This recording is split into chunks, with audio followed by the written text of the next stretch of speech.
Ito susunod, 386 DCA. So that is 386 DCA. Nakita mo dito sa inputs. That is gonna be our input 1. And 386 DCA.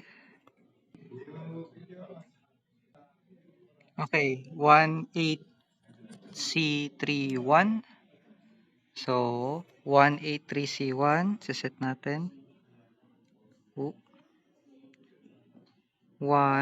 ito, 1, 2, 3, 4, 1. Tapos yung 8, 1, 2, 3, 0, 3, C, dalawa lang yan.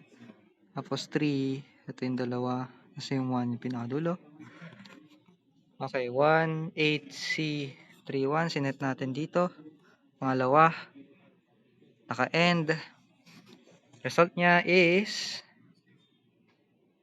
dalawa lang, which is 0, 0, tapos C.